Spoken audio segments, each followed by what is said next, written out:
Y'all dealing with the king. If you want to come and get it, let the outlaw get you out your seats. You want sports talk politics? He don't give a shit. Everyone can speaks, follow it. About to issue y'all a masterclass. You want to pass? Gunslinging the new podcast, the candy ass. Grab a toss bench, get information. It's your boy John Roker. Welcome to the Outlaw Nation.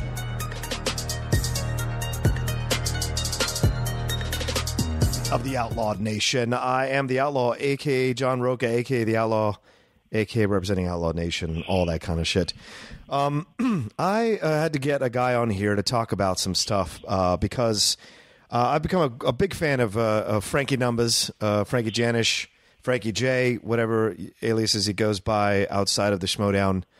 Man's got a lot of things going on. He's got kind of that look. You know, he's not just sitting around like just doing numbers. There's other stuff going on. So I wanted to bring him on and do an interview with him here on Outlaw Nation because he was a big fan of the Schmoedown. Then he became like part of the Schmoedown Rundown and all the stuff that went around that. So we're going to try to tiptoe around the bigger issues because we don't want to cause any kind of problems. So, but I do want to have him on. I did want to have him on today to just kind of just talk about his whole journey in the Schmoedown, becoming a fan of the Schmoedown, all that kind of jazz. And so, and then get to a little background on Frankie, because Frankie interviews people, but I don't know how many times he's been interviewed. So he's one of my favorite guys that I've gotten to know as fans and also as part of the reactors, and then of course onto the Schmoedown Rundown, as I've said already 2 or 3 times. So welcome to the Outlaw Nation, Frankie Numbers. How are you? Thank you for having me, John. It's a pleasure to be with the Outlaw on Outlaw Nation. I do listen to your podcast regularly, so it's great to be on here. It's how you doing? I'm doing fine, man. I'm it's a Sunday. I'm chilling out here in the afternoon, and we can't say much, but I'm doing okay. That's what I would say. Okay. Yeah, right. I'm doing okay. Getting ready for the live March 15th match with JTE, so are you flying in for that one, or have you like filled up your quota for flying in for the Schmoedown? Oh, no, I'm definitely flying in for that one. I'm not going to miss that. Oh, really? Yeah. All right. It's going to be crazy, don't you think? Oh, yeah. I mean, I was there for the Star Wars match in Orlando, and that energy was just something I'd never experienced or thought I would experience with the Schmoedown. Yeah. But it was so much fun. So when Christian announced that a live event's going to happen, there's no way I was going to miss this. Yeah, and it's not just going to be the matches. Chris is going to try to throw in vignettes and sketches skits, all that kind of stuff. Yeah, has he already talked to you about anything? Like, can you reveal anything or not reveal anything or hint at anything? I can't reveal anything because I don't know anything. All I know is I was like, hey, Christian. I gotta pay for this, right? And so I'll just leave it at that. Oh, okay. All right. Fair enough. I don't want to make anybody jealous, or No. Of course not. Well, let's go back in time, Frankie. When you first heard about the Schmoedown, what or Collider, how did you get into the Schmoedown to start off with?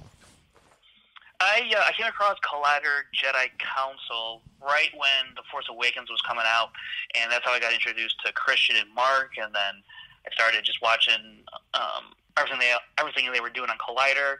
Yeah. And they talked about Schmo's No Show coming back and the Schmoedown coming back, and I just went and did like a deep dive in the history of Schmoes, more or less, and I just got hooked on the matches, the vibe, the atmosphere, the personalities, and so. And I had some spare time in my hands at that time, and I started just keeping track of simple stats just for my own kind of amusement. Mm-hmm. And then I got part of the Schmoville Facebook group, and I started posting stuff there. And then the rundown happened, and that's pretty much the short version. Well, how did you? Well, we don't want the short version. How did you what was the match was there a match that hooked you, or what was it that got you to go into the deep dive? Yeah, so the match. The very first match I actually watched was when Christian faced off against Josh McCouga, the whole Blue Fairy incident. Oh, wow. You're that far back into the situation.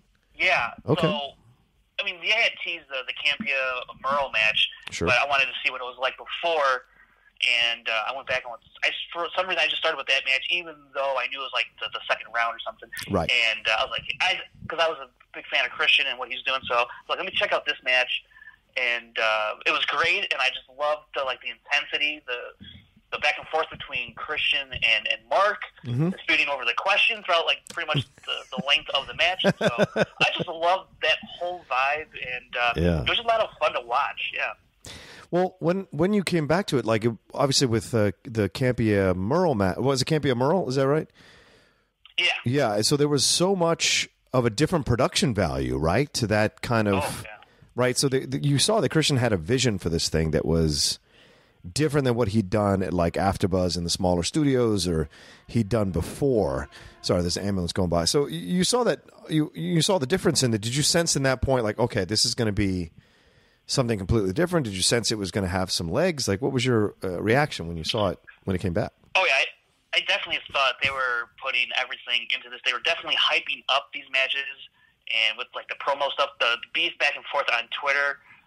Because before, like actual promos in the match, there was that, but there's a lot more beef, being talked about on Twitter. I know Campia and Merle made videos and stuff. Oh, that's right. And, yeah. So there's a lot of like really building it up, and that was a lot of fun because I wasn't part of the Schmoedown community back in 2014. Okay. So I didn't know if any of that stuff was going on, but I saw this happening and just kind of, there's a desk and a wheel and entrance coming out of the curtain. So I could tell that they were definitely making this more of like an actual game show rather than just a couple of friends sitting on the couch answering questions. So I was definitely intrigued to see where this would go. I had no idea where it could go because I'm not Christian Harloff. Right. So he's the one with the vision. Well, were you a wrestling fan growing up? Did you get the beats of what he was trying to do, or was it something that you were like kind of walking into cold in terms of like heels and faces and promos and actual beef between people, that kind of stuff? I was a little familiar with wrestling growing up. I remember watching Raw on like USA, and one of my friends, he was big into wrestling, so every once in a while I'd pop over to his place and he'd be watching wrestling, and so like I knew of The Rock and Stone Cold and Triple H and all that, and I kind of knew like the beats and how like the characters were, the wrestlers were. So it wasn't, I don't know like the history like my good buddy Aaron Turner does, or anybody else who follows. I don't know the history like that, but I was aware of kind of the characteristics that they were pulling from wrestling and infusing it with this trivia show. Gotcha. So then as you're watching this, and you're actually watching multiple matches, what occurs, like when does it occur to you to start making stats, right? Because it's so funny to see what it is now, but I remember in the kind of nascent stages, for lack of a better term, that it was a big deal when the fans were like creating their own approach about how to show their fandom for the Schmoedown, and you doing the analytics and the numbers, that was something that like none of us had thought to do, Well, I did it for two reasons. The main one was because Josh McCouga somehow made it to the finals, and I was like, I don't mean this to be like a bash on him. I was like, no. He can't be that good, can he? And then I also wanted to see how good Raleigh was based on numbers, and I just wanted to compare everybody because we did it. We had that JTE Ellis match, and Ellis went perfect, but then fudged on the math problem at the end on the Jeopardy round, right? And so he didn't go advance, and I just wanted to compare everyone on a more, I guess, more even way, as opposed to just an eyeball test. So I only did it just, like I said, for my own amusement, and it was just simple percentages, basically, and then it just kind of grew from there. Well, are you a numbers guy in terms of like baseball? Like, because it's very reminiscent of baseball stats. Like we see now have a lot of statistics going into the NBA, and a little bit's creeping into the NFL, but it's really big. Obviously, we started out in baseball really big, and then moved into NBA, and they have all these new classifications for stats in both those leagues that are astronomical in comparison to where they were. Growing up, there was just like the batting average and the ribbies and the ERA, and then that was pretty much it. But now you've got WAR and WHIP and all this stuff, and like point differential, point loss differential when they're on the court versus not on the court, plus minus, all that kind of stuff. Like, were you always into that stuff growing up, or was it something you just discovered doing the stats now? I only got into like stats when I started playing fantasy football because I would look at stats all day, just trying to predict what a player would do. Right. And so I got very fascinated looking at stats in that manner. And then obviously, looking at baseball numbers and like even like NBA, and so that's where kind of my fascination was. Kind of how could I even try and predict who would win a Schmoedown match? Right. And I quickly found out that you cannot, because there's no set formula every single match, so you don't get the same thing every single match. There's no set parameters like that. So once I figured out I couldn't predict a match, I just decided to see just how good does everyone do from there on out, and somewhat try and make a fair comparison. But there really isn't. But it's fun to debate about. Yeah, and I think I think you bring up a great point. It's something I've said a couple of times on different shows. Like, the thing about the Schmoedown that separates it from the WWE, yes, you have the characters and the promos and all that jazz, but the unpredictability of the game. It's legitimately a sports match. Like, it's just like a sports match. You can say this person seems like the worthier competitor.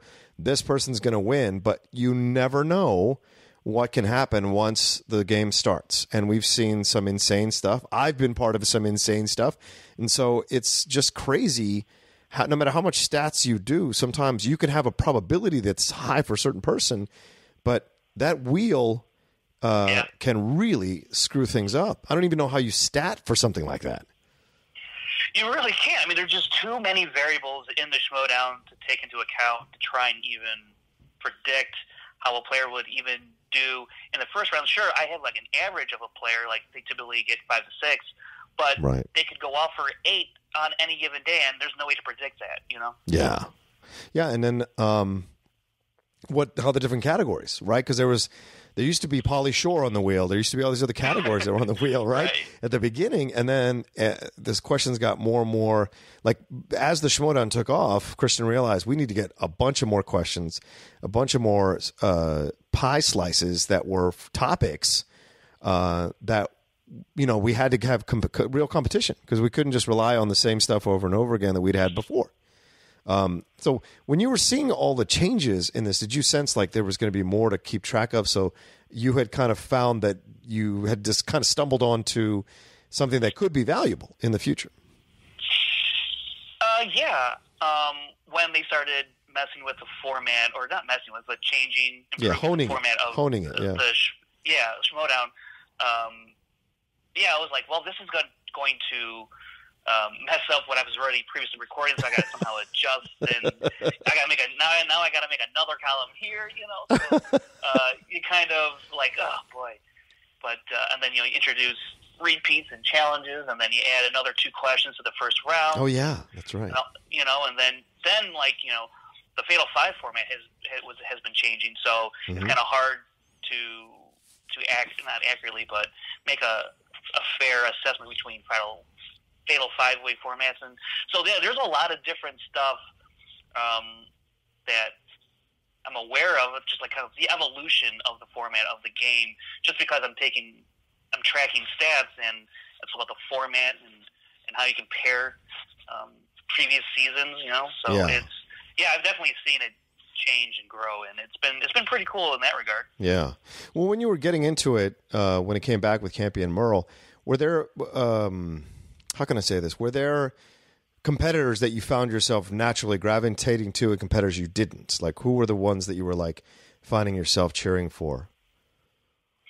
Well, I'm not just saying this because I'm on your show, but I was instantly gravitated to your character, John. And I was definitely interested in seeing Riley. Because he was the incoming champ from 2014 season, and I was all about. I was really high on JTE too. I thought he was really good coming into the Collider era, as you say.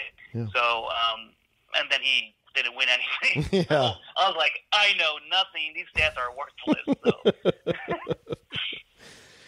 Was there someone that surprised you, like they were not only just the wins, but the percentage of questions they were getting right? Because one of the things that I found interesting is as I started to pay attention more and more to your numbers, like I was able to use that for myself. Like, people were playing me at a higher level then they were playing other people.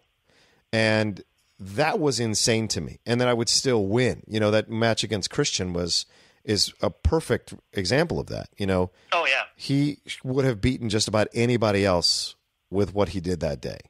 And it still wasn't enough. And, but then when you break down the stats of like in the top 10 as well, when the team started happening, like the fact that people were scoring higher percentage of questions right against us, and we were still winning, it like spoke to the level of difficulty. So I found like I could feel a sense of pride about that, win or lose. I could feel the sense of pride that people were really bringing their A games to play us. Yeah, and that goes to the unpredictability. You could have a team that's averaging 6% right throughout all their matches, and then they get to you, and now for some reason they're answering 95%, and it's just so bizarre how it worked out that way for you individually and for top 10. That was definitely one of the most interesting stats that popped up through just putting things together, and obviously watching Dan Murrell go on a tear. It's such a high level. We haven't seen anybody like him until actually Rachel. She's on his pace that he set through his first 6 matches, 5 matches. So she's right there with him, and that's part of the fun part about keeping track of all these stats is you can kind of compare. Yeah. And even though it's not a fair comparison, you can kind of see like this person is for real. It's over 6 matches. This isn't a fluke. So yeah. Well, and there are people who get snake bitten by the game as well, which is really interesting because like Bibiani, and Bibiani is an incredibly intelligent guy about film, and yet in his matches he just finds a way to get snake bitten that third round, and you have to at some point factor those stats in, don't you? Like, do you look at those stats for the third round versus second round versus first round? Like, do you like see the difference? Is it level of question? Is it the numbers he's taking? Is it just the categories? Like, what is that? What is it that like helps certain people survive third rounds and other people like crash and burn in third rounds? Yeah, that's the really interesting thing is I don't know how to gauge the level of difficulty in a question because it's very subjective. So I think it's part of just the strategy of the game. You can have all the knowledge in the world, but if you don't really know the rules or how things work or how to or when to take a chance, when to go to multiple choice or not. Right. Because going to multiple choice, even though you get it right, you're still eliminating a point for yourself. Yeah. So it's about when to take that chance, and Bibbs is one of the most knowledgeable players in the league. I don't think anyone's going to argue that. Yeah. But for whatever reason, he just gets into these little situations where someone just happens to be really good that day as well, and took that extra. Maybe they took an extra chance that he wasn't willing to take, and it ended up costing him the match. So it's interesting how the game works as well.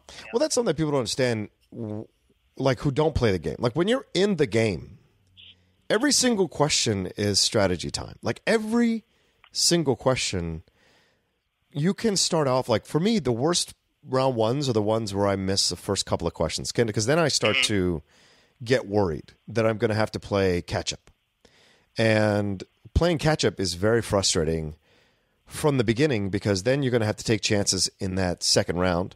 And if you're playing a championship match, you have to take chances in that third round and fourth round just so you can survive to the fifth round. You never know what can happen. Yeah, you really don't. And that's interesting about playing from behind is there's only out of like 100 plus matches in the singles division, there's only been 13 comebacks of a deficit. So if you're playing from behind, it's almost, the odds are really against you just based on previous history that people don't normally come back and win it if you're trailing early, especially early. Wow. So that first round does matter because a lot of people say like as a default, the wheel makes all the difference. But if you're saying only 13 people have come back from behind, then the first round really makes a huge difference to give you somewhat of a foundation. Yeah, the first round is what can kind of give you, I think, cushion in that second round how you want to play it. Yeah. But the second round, if think I don't know. I'm not a player, so Yeah. I think if you take more chances in the second round, you probably could win more often than not. Yeah. If because again, taking away a point from yourself when you could have had two. You do that for two questions. That's two possible points you could have used, to win you the game to give you that 1 point win. So I'm not trying to tell anybody how to play the game. It's just every round is important. The first and second round are so important because when you get to that third round, if you have like a 3-point cushion, you put a lot of pressure on the other person to at least answer two questions. Yeah. And you only got 3, so that's a lot of pressure, and I don't know how that pressure feels. I can't imagine that great. So I'm sure it's pretty difficult, especially under the lights and the scrutiny and everything that comes with that. Well, the craziness also is like when you're ahead and they catch up. Like that's the real mindfuck. Like you can't really put people away. I suppose other people have really blown people out, but it's really tough to put someone away. Or at least I've found in top 10, it's really hard for us. We've been unable to. I think we only TKO'd one team, and we've been two. Oh, okay, 2. Yeah. But it was surprise both times because we just felt like we're just used to having to answer the last question. We're just so used to teams taking us to the brink every single time. And you saw that with Team IGN, how no matter how well we did, they came roaring back and put us into that situation where we were going to go to sudden death if we didn't answer that last question right. So it's just incredible to see how that can play itself out. And do you do stats per round? Like, do you do stats per round, like for because like it's interesting because like you have Dan and them, like when they started doing it, obviously there's different stats. It's almost like you're comparing stats from the 1950s versus 2018, like because there was different number of questions in the first round. There was different ways things worked. There were different categories, and even the third round, I remember it was 1, 3, and 5, if I remember correctly. Yeah. And then it was changed to 2, 3, and 5 because of our match, Dan and I's championship match. That changed it to 2, 3, and 5. And I remember that. And so, like, do you compare stats from that time versus the time now? Like, does that ever enter your mind when you're doing these things? I separate them out, but I also kind of keep a complete record. Yeah. So like the first round went from 6 questions to 8. So I have what it was when it was 6, and then I have what it's like for them when they're answering 8, and then just like a total number of they answered, 70 out of 80 questions throughout the entire first round, for their career. So I do that by round for the players and teams. Right. Well, just players actually. I haven't done as many extensive stat keeping for teams as I have for singles. Well, yeah. What is it about teams that kind of keeps you away from it? Well, because at least for the first round, you have 2 players, so I'm keeping track of stats for 4 players instead of 2, and then it's just like I have a system set up, but it's tedious at this point. Yeah. And but I want to know I want to know the bigger picture, so that's what keeps me going. Yeah. So it's fun. It's fun like that. Well, maybe we found a way for people to start a Kickstarter to pay you to do like a book, like what's his name, Bill Miller, whoever it was that did the stats for baseball. He wrote that book. Like he was like a security guard somewhere. Wrote that book at night about keeping stats on baseball and looking at all those kinds of things. I wonder you could one day issue the whole thing, issue a book about it. Yeah, I've thought about putting a team together, as you would say. So. Yeah. Oh, I'm sure there are people who would love to be a part of it, because the fans are intense. I've flirted the idea, but I'm too, I guess, anal about how I do and how I keep track of the stats. Yeah. So I don't know. Yeah, I got to work on that. Well, let's explore this real quick. Speaking of anal, let's explore this kind of thing with you. You got a little bit of a beef going on right now. Yeah, are you at liberty to talk about this or not? Are you allowed to talk about it? Yeah, I can talk about whatever. Okay, so something. Okay, I just want to make sure. So there was a little bit of beef with you and Snyder recently. And I thought it was just part of the game. Like, people talking, create these kinds of things and do whatever. And I reached out to him and he said, no, he was pretty upset about it. And it was legitimate. And then I reached out to you and you said, yeah, it was pretty upset, pretty legitimate as well. So that's why, that's one of the reasons why I wanted to bring you on. Like, can you talk about what happened? Can you explain where it was coming from? And without like revealing any behind the scenes stuff, can you like explain what happened? Sure. On the rundown, we brought up the question because it was being talked about in the MTS Facebook page about whether that Civil War end scene, credit scene in Ant-Man was part of the movie, and in general, our end credit scene is part of the movie. Yeah. And that was being debated, throughout the Schmoedown community. And so we brought it up on the rundown, and I tweeted out, like, just that segment, we talked about it on the show, and I tweeted out from the Rundown's Twitter handle. Yeah. And Jeff replied to it. I think he quote tweeted it. Did you tag Jeff in it? I did tag Jeff. It's okay. So you tagged Jeff to kind of get a reaction. I thought. I kind of wanted to involve him in a conversation, not to the degree in which it went, but right. Because I'm not trying to shy away from anything, and I didn't think the conversation or the question was malicious or anything like that or demeaning to anybody who works on movies. Right. So yeah, I did tag him in that post, and he did respond, and it started off with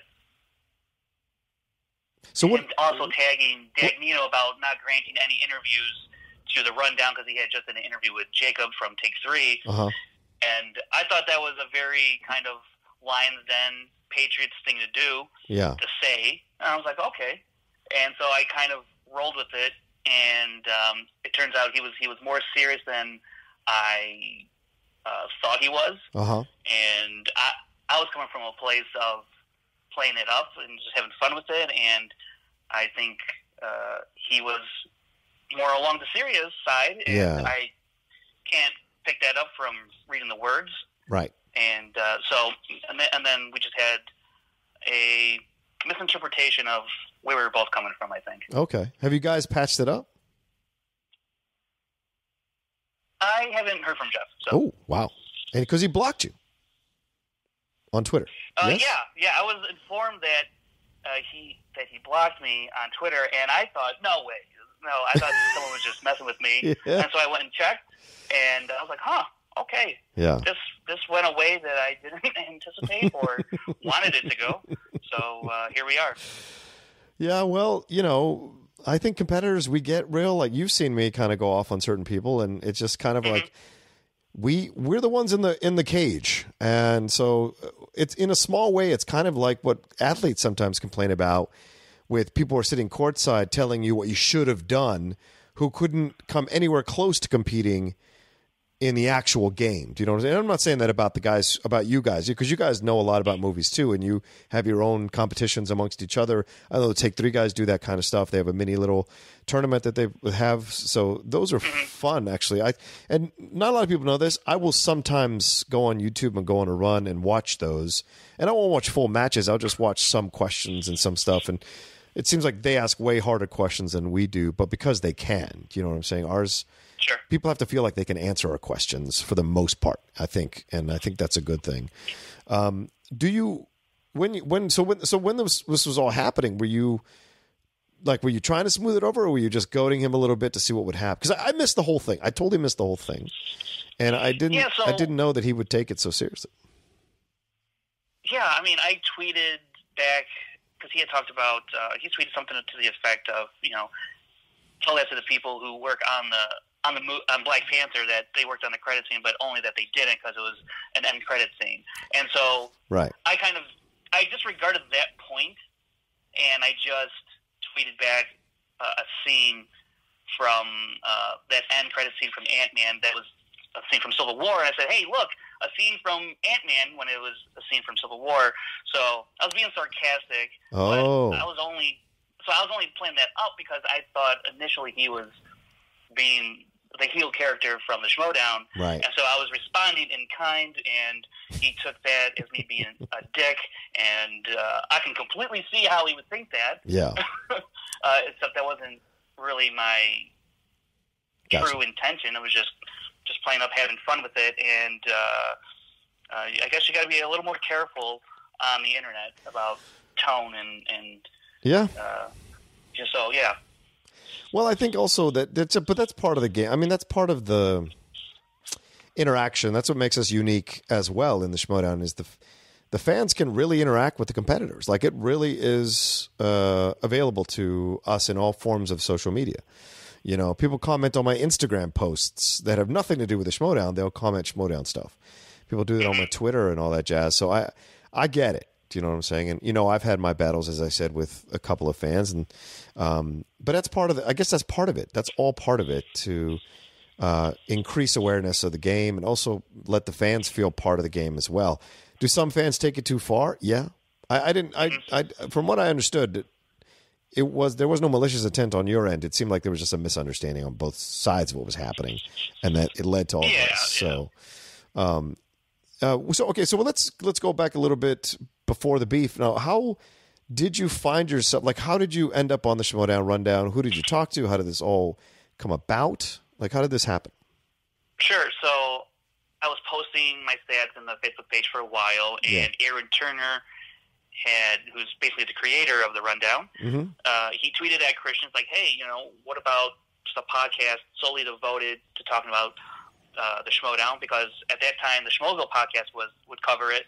Right. But Aaron had an idea of going more in depth and talking about it and just have a show solely dedicated to that. So I got tagged in that post in Facebook saying, "You got to get the stat guy." And I was kind of honored that someone would recommend me. So I was like, hell yeah, I'll do it.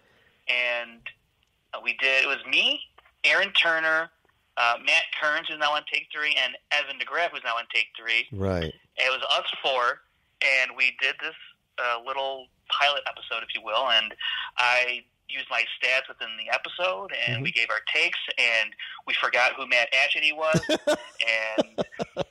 that episode is no longer on the internet whatsoever. Oh, no. At all. Aaron Turner made sure that was deleted. Once we got like the go ahead from Christian to like do this weekly, because Aaron, after that pilot episode, Christian listened to it, and he was like, he talked to Aaron, and then Aaron reached out to me about doing it weekly, and I said, sure. Yeah. And we just started doing it weekly, and we brought on Paul, and then Paul left, and then we brought on Brian, and then Brian left. Who was Paul? We brought on Brad. Which one was Paul? Paul Wolf, he used to do the Schmoeville podcast Oh, as well. right. Paul Wolf, that's right. Okay. Yeah. And then... right, and then Brad came on. Yeah. Right, Brian, and then Brad came on. Yeah. Oh, okay. Now, how did Brad find his way? Was that through Christian, or was that through him reaching out to you guys? So Brad was a fan of the Schmoedown, and he reached out to Christian about maybe getting Booker involved. And, oh, right, yeah. And then that's how that happened. And then I'm not sure if Aaron reached out to Brad or Christian was like, "Hey, we should have Brad on." But either way, we had Brad on a couple episodes before he became a permanent host. Right. And that's how that all worked out.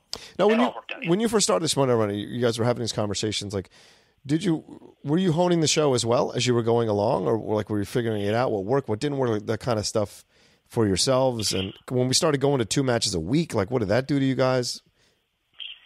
Yeah, so I think we were already at 2 matches a week when we started the show. Okay. And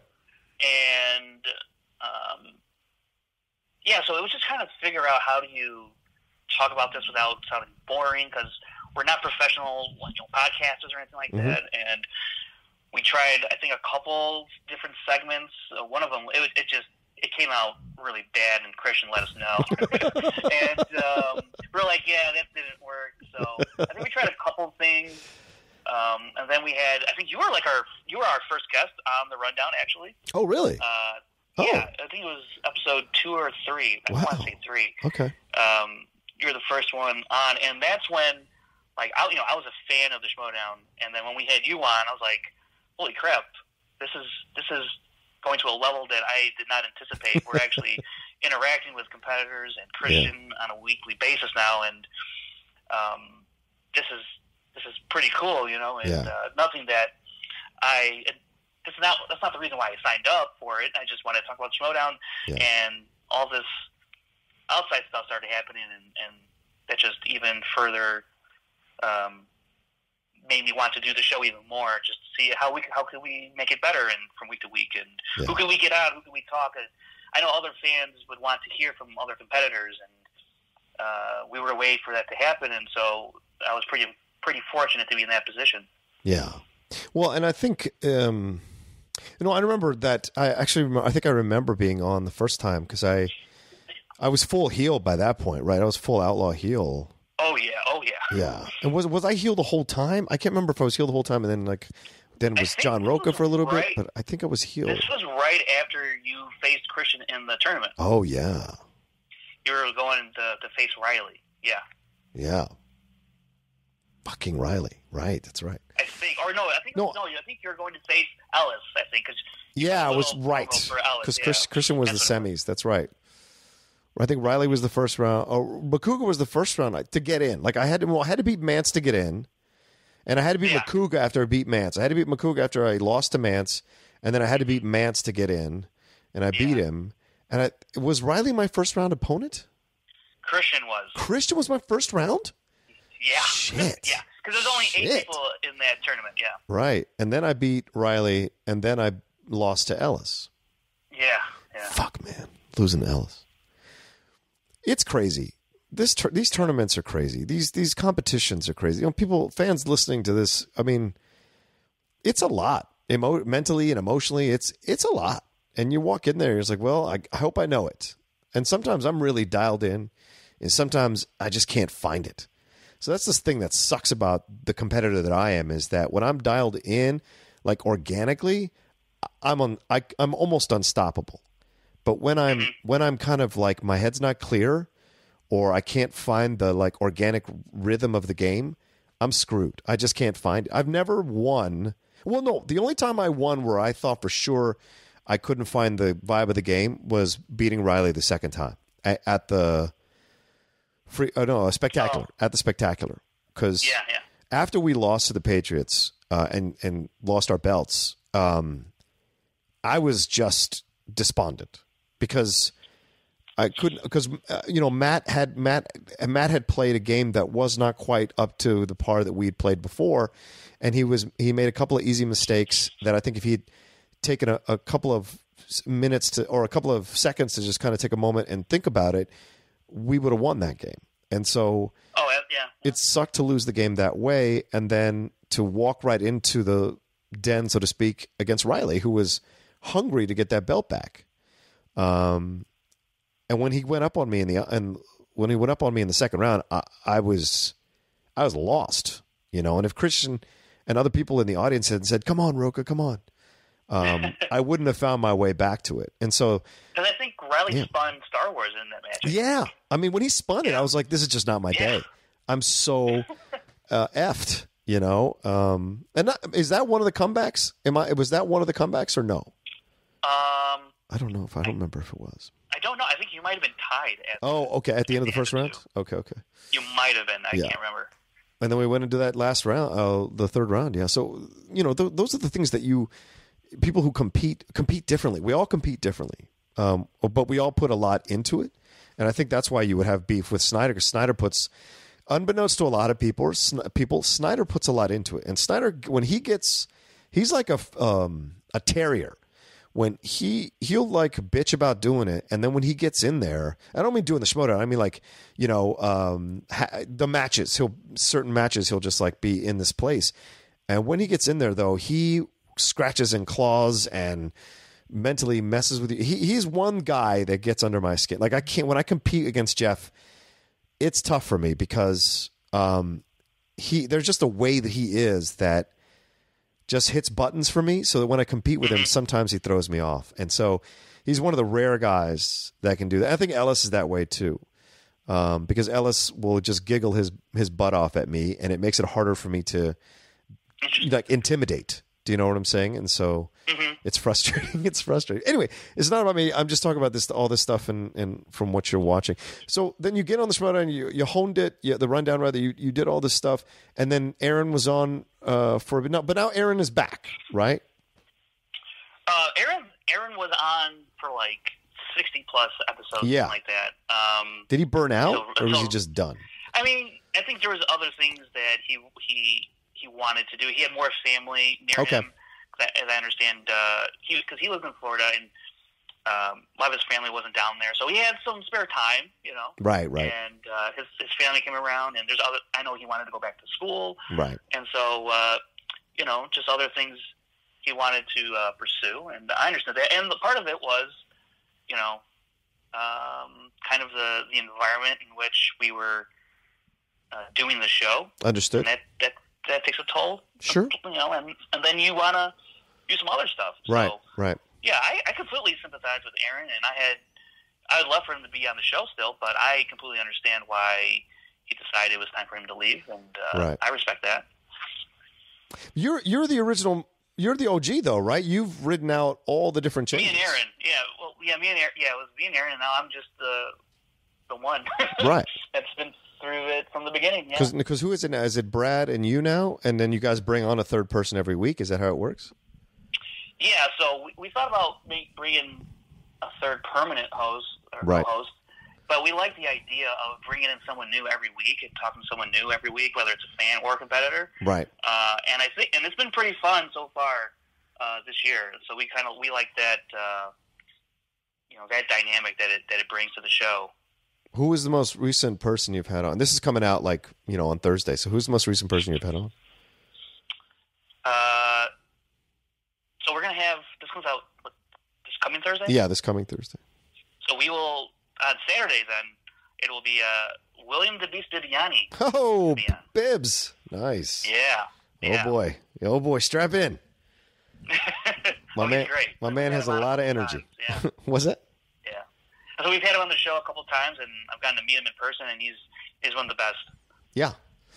Yeah, Bibbs is a good guy, man. I can't reveal anything, but I can't reveal anything behind the scenes. But Bibbs is a good guy. I like him a lot. Oh, I know. Yeah. But so now let's explore this with are there some of your do you have favorite competitors? Now you've seen so many people. Do you see some people coming up? Some of the new competitors that make you think about the old competitors, or have the same kind of vibe, or is this a whole new? Is this like the '90s WWE versus the '80s WWE? What do you see now with the new competitors that have come on? Are there any that have really grabbed your or caught your eye or? Well, Team Action, when they came onto the scene, reminded me a lot of the Top 10, to be honest. Bite your tongue, man. You guys as a team, I still think Top 10's better. Right.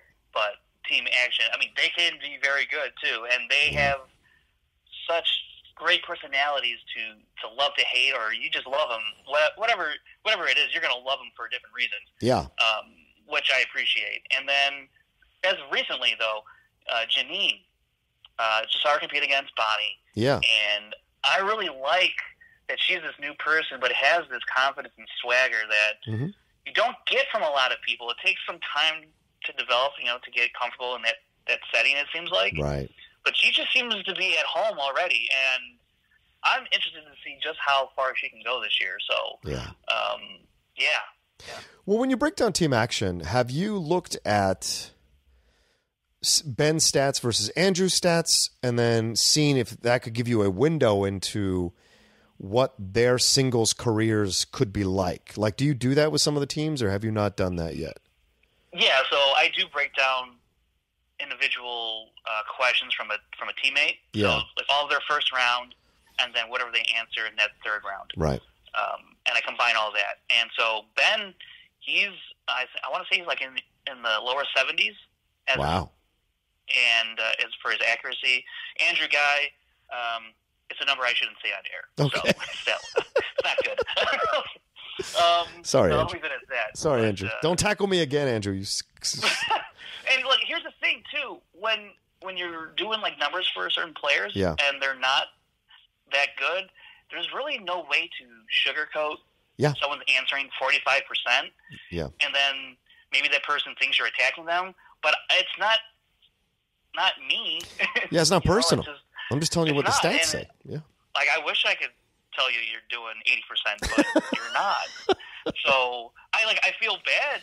Yeah. Because, it's because of how the fandom is. Yeah. And people feel attacked, and then I say, well, they're not that good. And they're like, why? Well, you're answering 48%. What do you want me to say? Yeah, that's the tough part of it all with your job, because everyone's great. Everyone's like really appreciative and excited that you compile the stats. But competitors, you're right. Sometimes they can look at those stats and be like, "Oh shit, I'm worse than I thought I was," or like I don't want to be reminded of that kind of thing. For me, it was the reverse, because I don't keep stats. I don't think about. All I care about is wins and losses. That's the only stat I really fucking care about. And so, when you started compiling stats on me, I was just like blown away by the numbers that were coming back, and I took some pride because I was getting shit from a lot of people about my performances. The Bespin thing took a long time to get over. Then losing to Ellis on the Chitty Chitty Bang Bang thing, and then so there was like there was so much shit I was getting, but I felt like I was doing good in these matches, but I would make like a one or two mistakes, and so it was frustrating. And then when your stats came out, that really like put me at ease. Like I was like, okay, because you all of us who compete and who love competing, we want to end up on that Mount Rushmore or in the Hall of Fame of this competition. And so when you get that outside validity that you have been answering a lot of questions right, it puts you at ease in matches. Yeah, I think I've seen that if your numbers are good, you'll love the stats. If your numbers aren't great, you're like, that's garbage. And I can accept that. Right. And that's, you can see whatever you want to see, and you can use whatever number you want to help motivate yourself or validate yourself, however you see fit. I'm just putting the information out there. What you do with it is up to you. That's how I look at it. Fair enough. Have you done the Inner Geekdom matches, or like stats for the matches there? Yeah. And since there's such a limited amount of categories, I've actually have everyone down. Wow. In the category. Okay. So because I wish I. Go ahead. I'm sorry, Frankie. Go ahead. Because I wish I would have done it from the very beginning for singles and teams. Yeah. But the back catalog of these matches would just take me forever, and that's where I kind of need a team to go back and redo all that. Yeah. And a team you trust, because the stats have to be all factored in. Yeah, exactly. So when you look at the Inner Geekdom, do you have like obviously Rachel is really strong in Inner Geekdom. Emma has come to the forefront in certain matches. Kalinowski, Inman, Navarro, these do you see, how can I say this? Like, do you see trends in certain competitors and feel to yourself, it's only a matter of time? Yeah, it's definitely a matter of time for Rachel. But I look at Jason Inman and the run he just went on at the end of the year, and he just completely catapulted himself, to the top. Yeah. And I think, it's Jason Inman, Rachel Cushing, Hector Navarro still, and that's really it. And possibly even Jeremy Johns if he can make his way back down to L.A. Right. I look at Robert Meyer Burnett, the first champ. After like his second and even into his third match, I was like, doesn't look great. Right. For him getting back to the top, just based on his numbers and how he fares against certain players and categories. Now that I have that information, I can compare players in one category and see who has the edge. So, one player out of like the 10 main categories, if they have the edge in like 7 or 8 of the categories, it's gonna be pretty hard for the other player to win a match with, So I'm able to look at the Inner Geekdom in that way. Yeah, yeah. Do you do you think that the possibility, like, would you be excited if it went into a team situation, Inner Geekdom teams? Because there's been rumors about that. Yeah, I would be excited as a fan, but as someone keeping track of stats, oh my goodness! And then Christian's talking about going on, 5 matches a week. I was like, Jesus, no! Like, oh my God, I don't even You're going to have to get another rundown show. Just to, I mean. It's very true. But hey. Yeah.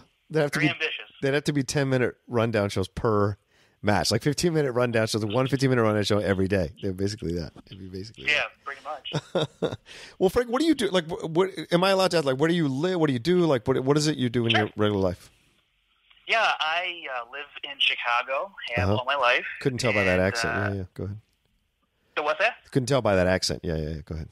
Yeah, it's weird because I can't tell I have an accent until people tell me, and then I'm like, really? And I'm like, okay. But and then I work for United Airlines. Okay. And then I also work part time at a tattoo shop for a couple days a week, and that's fun. So. Do you do tattoos?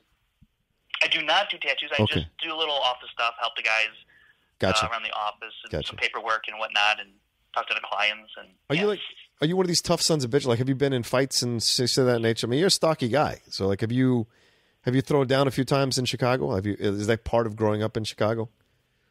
I mean, I've stayed away from that for the most part. I have been in like a couple fights. Okay. I'm not a fighter. I don't look out. I don't go to bars and like, hey, let's go knock some skulls. I'm not that kind of person. But I do have a couple stories. But other than that, yeah. Well, college or like out drinking with your friends? Yeah, college. Yeah. College. Yeah, there was. I can tell. Yeah. Yeah. Can you tell one? Yeah, I can. All right, I'll tell one. This one's kind of bad, but it has a good ending. Okay. So I went to a college where I was visiting another college, and we went to this party at some apartment, and it was in like an upstairs, but it was like this apartment was like in a strip mall. Okay. And Jesus. But the students lived above it, So I went outside. There's a lot of people there. I went outside to get some air, and I was talking to this one guy who like lived at the apartment, just having whatever conversation. Yeah. And he was like the DJ for the night. So I ended up going back up there, and I saw him up there, and I went back out again. And then one of his roommates saw me, and he's like, "You need to leave." And I thought he was talking to someone behind me. Yeah. And so I was like looking around, like, "No, it's not me."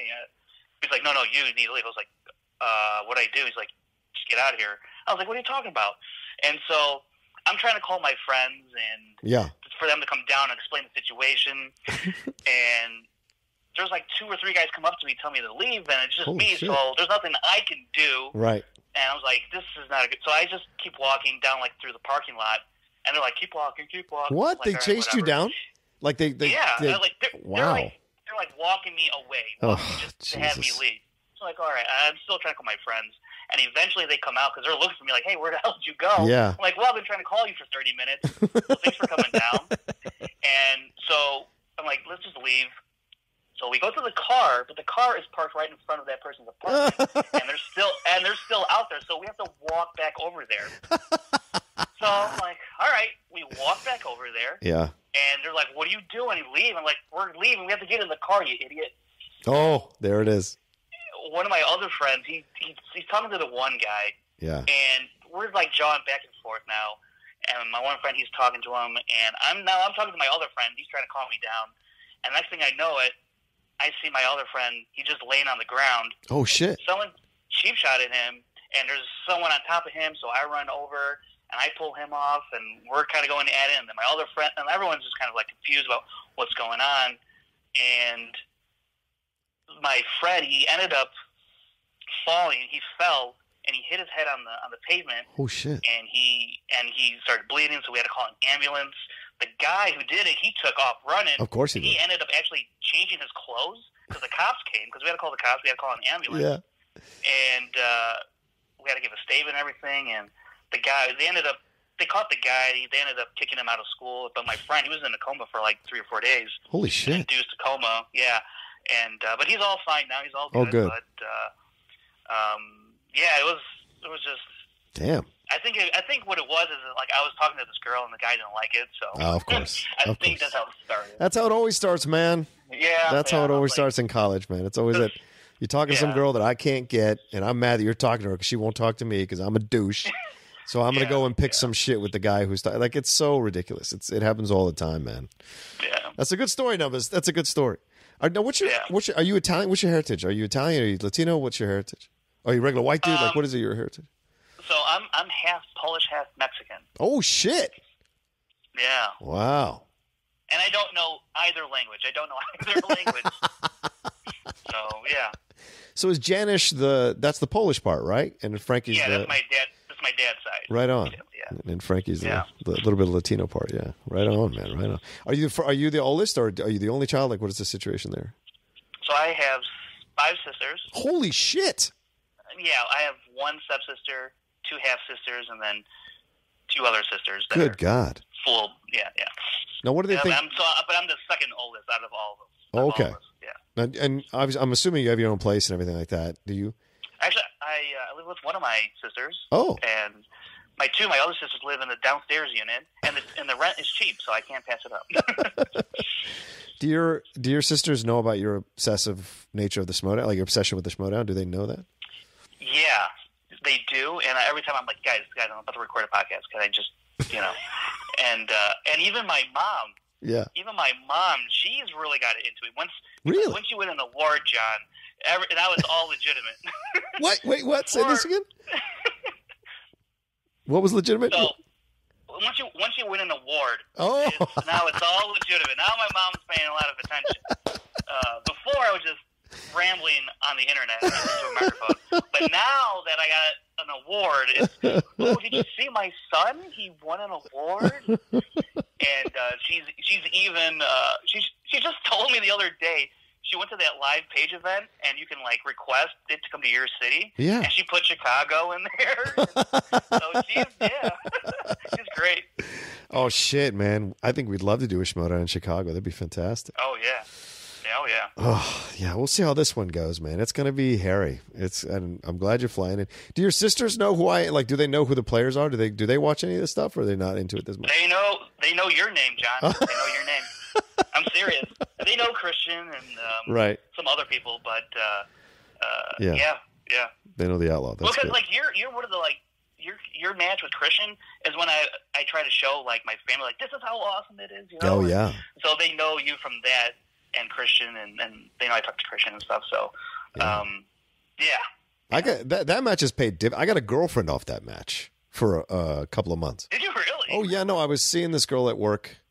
This young girl, and she was like, "What do you do?" And I explained to her what I did, because people at work at Universal would see me writing columns, or would see me compiling research for a show I was going to do. Then they started following me on social media, so they see me on before I came on Collider. I'd be on all these other outlets and Collider doing all these things, and so they didn't understand what that world is, and so. When they saw me putting on the cowboy hat and doing these kinds of things, they would see little clips of that on my social media, I would get the question. So I had started seeing her, I think 2 weeks before. Then she asked me, what is this all? And then I sent her the Christian match. And she watched the whole match. And she was like, I bit all my fingernails off because I was so stressed for you watching that match. How do you do that? And it turned her on, and then we just became a thing. So we became a thing for a little while, and then I think we broke up just before I won the title. It wasn't working out, and we just broke up before I won the title. But when I won the title, I sent her a picture, and she's like, "Oh my God, I'm so happy for you. I know how hard you worked for it." Blah blah blah. And I was like, "Thanks, I appreciate it." So, but yeah, so that match has paid dividends in my life in many ways. That's great. And it's the one match where I knew I could do it. It was that one match I had to have to prove that I belonged, because when you lose on Bespin to Man, and I knew I was going to lose on a Star Wars question. That's what's so crazy about that match. I knew in my mind when I was training for it, in my head, I'm like, please don't lose on a Star Wars. I just got a terrible feeling it's going to be a Star Wars question. And I would take these Facebook quizzes that were 100 questions long of Star Wars stuff. And the easiest, just one of the easiest ones just slipped through my mind because of, for whatever reason. But I could name all these other planets, and that one just slipped through my mind, and I lost. But so I didn't know if I could do it until I beat Christian. Then it was like, well, we'll see what happens. At least I proved I could do that. So, Are there new stats coming up that you're coming up with? Like, are there that you come in your mind? Like, anything like that? Yeah, so I'm going to start keeping track of repeats and when they're asked to be repeated, like what question gets repeated the most. Right. Like, whether it's the third question in the first round or something like that. So I didn't keep track of that last year, and I'm not going to go back and do that. I'm just going to start from this year. So, yeah, keeping track of repeats and challenges, with winning challenges, losing challenges, all that. And when you do ask for a repeat, do you get the question right or do you get it wrong? Yeah. So, yeah, that's like the main new one that I'm going to develop, I guess, over the course of the season. Have you issued a stat the other day that really blew my mind, like what numbers get chosen in sequential order or what numbers are the most chosen in the third round, and all, like, have you done that number per number, like what's the most chosen number, and then also what's the number that people get the most correct on choosing? Like, have you looked at any of that? Yeah, so Bibiani asked me, or someone asked me the numbers 1, 2, and 3, because Ellis had picked 1, 2, and 3, and they're like, how many times has someone gotten all 3 correct when they've just chosen those numbers? And I think it's only been chosen like 7 times as a collective in the third round. Right. And no one's ever gone 3 for 3 except Schnepp when he played Finstock. He went 2. He answered the first and the second correct. Yeah. Didn't need to answer that third one because he won. Right. So I guess he's the only one who went perfect. So no one's ever gone 1, 2, 3 and then got all 3 of them right. Correct. Wow. Yeah. And then Bibiani asked me what's the most pick numbers and all that stuff, and that's going to take me a little while to put together. Yeah. Obviously, yeah. You know, it'd be crazy. I might do the 1, 2, 3 against JT. That would be a great way to be the first person. That'd be another record I could put on the Outlaw shelf. Hey, there you go. Holy shit. That's not a bad idea. Holy shit, it's not a bad idea. If I get to the third round, you never know. It's a live event. I could choke. JT could destroy me. Boy.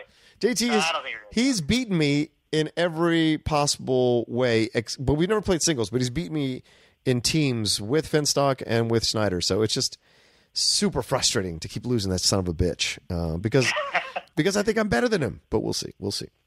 All right. Well, Frankie, we're at an hour. Thank you so much for taking the time, man. I wanted to talk to you about the Schmoedown. I want to talk to you about stats because I'm just like fascinated by it all. Like, because I don't have a math mind. So to me, people compile stats and create stats. It takes a certain kind of brain to do it. And so I respect it. And I wanted to just kind of pick your brain about how you got into it and what got you excited. So I appreciated you taking the time, man. Oh, no problem. And it's just adding, subtracting, multiplying, and dividing. That's all I do. But that's really all it is. So I don't want it to make it like it's some huge, beautiful mind thing going on. It's pretty simple, but it's fun. Yeah. And thank you for having me on. It's been great talking to you about Schmoedown and stuff. So yeah, it was a blast. Awesome, man. Well, guys, if you want, if people want to follow you, where do they follow you? And then when is the Schmoedown rundown? How can they subscribe? How can they listen to it? Like, when does it come on? Yeah, it comes out every Saturday on YouTube, the SK Plus channel, and the Schmoedown iTunes feed every Saturday. We're on video now, so right. And then you can follow the show on Twitter at SchmoedownRD. The stats handle is Schmoedown SD Rundown Stats, and then we also have an Instagram, Schmoedown Rundown. We post clips from the show on there. And, nice. And you can follow me personally on Twitter, Instagram, FrankieJ29. So yeah, a bunch of stuff. Yeah, fun. Follow Frankie. He's great. And shout out to Brad Gilmore. Maybe someday he'll come on the Outlaw Nation. That'd be a blast. He's great, yeah. Frankie, you're awesome. Thanks so much. And everyone who's listening, thank you so much for listening to the Outlaw Nation. We really appreciate it. Remember to like and share these things. Subscribe to the SK Plus podcast channel. Leave comments, ratings, what have you. And whatever you're doing in your life, if you're in a tough place, I always say to you all this, whenever you're in a tough place, do what you need to do to get out of it or to go through it. And if it's taking a walk, listening to music, meditating, chanting, maybe you're talking to a friend, whatever it takes, eating your favorite food, remember to do the exercises. Remember to get those books and kind of see the patterns that get you out of that kind of stuff. So I'm a massive fan of all of you who listen. Thank you so much. And I want you around listening to more episodes like this on the Outlaw Nation. So have a great week, and we will talk to you all next week on the Outlaw Nation.